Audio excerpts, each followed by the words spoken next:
Mavazi mapya ya mfalme. Msikilizaji, je, umewahi kumwona mtu anajifanya mjanja sana, lakini kumbe anadanganyika waziwazi?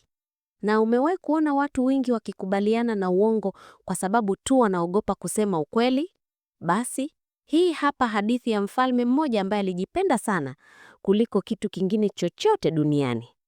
Hapo zamani za kale, katika nchi iliyojaa dhahabu na uzuri, aliishi mfalme mmoja mwenye tumbo kubwa na sura iliyojaa kiburi. Mfalme huyu, jamani, hakujali masuala ya nchi yake wala jeshi lake wala hata wananchi wake. La hasha!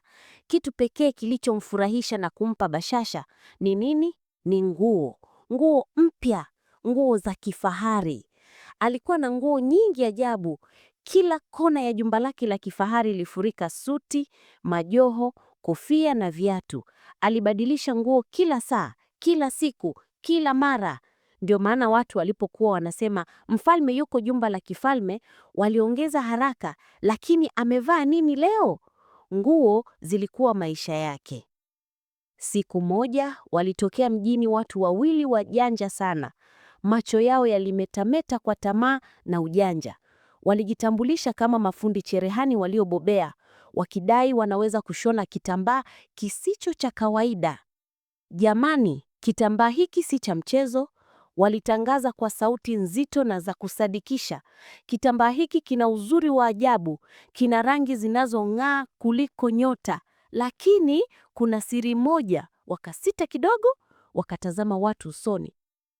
Ni wale tu wenye akili timamu na wanaostahili cheo chao ndio wanaweza kukiona, lakini mtu yoyote aliye mjinga au asiyestahili kazi yake hawezi kukiona hata kidogo.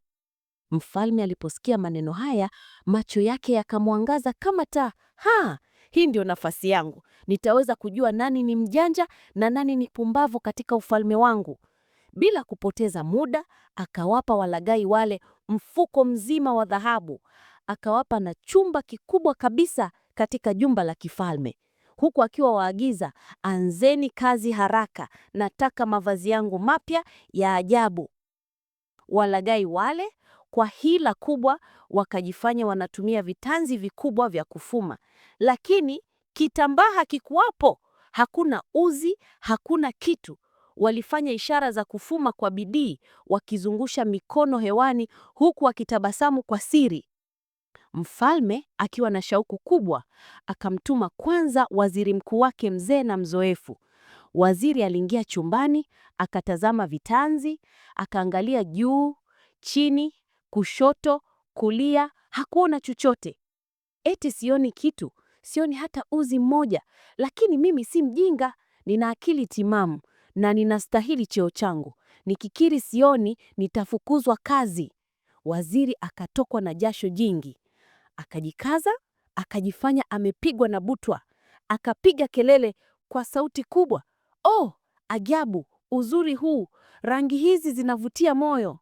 Walaghai wakampongeza, "Mheshimiwa Waziri, wewe ni mwerevu kweli."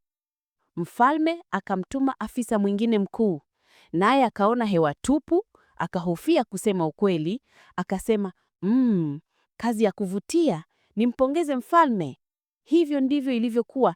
Kila mtu aliyetumwa hakuona chochote, lakini wote walijifanya wameona kwa sababu ya woga wa kuonekana wajinga. Mwishowe, mfalme mwenyewe akaenda akiongozana na maafisa wake wakuu. Mfalme alitazama na kutazama, macho yake yakazunguka huku na huku. Laana, sioni hata kidogo, sioni chochote kabisa.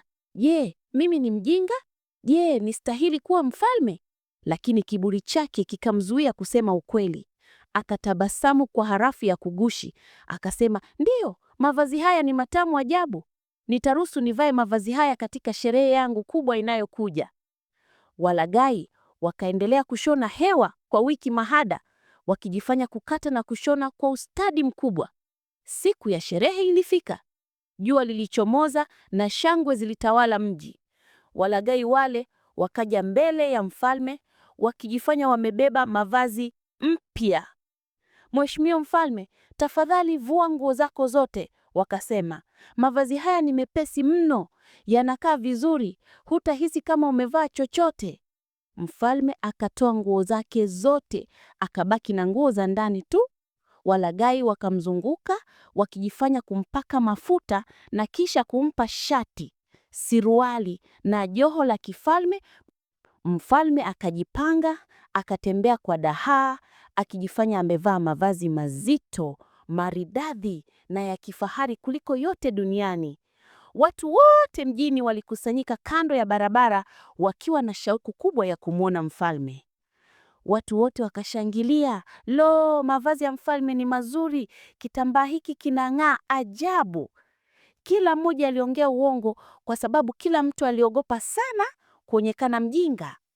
Mfalme alipokuwa anatembea kwa kiburi, ghafla mtoto mdogo aliyekuwa amesimama karibu na mama yake alishangaa, akanyosha kidole chake kidogo na kupiga kelele kwa sauti yake ndogo lakini kali. But hana nguo, yuko uchi. Mama yake alijaribu kumnyamazisha, akamfunga mdomo, lakini ilichelewa. Watoto wengine walisikia na wakaanza kurudia, yuko uchi, mfalme yuko uchi. Na kisha minong'onyozo ilianza, kwanza polepole, kisha kwa sauti kubwa zaidi. Na hatimaye watu wote wakapiga kelele kwa pamoja, mtoto huyu anasema ukweli, yuko uchi kweli. Mfalme alishtuka, uso wake ukabadilika rangi. Alijua kabisa kwamba watu walikuwa wanasema ukweli na yeye alikuwa amedanganyika vibaya sana.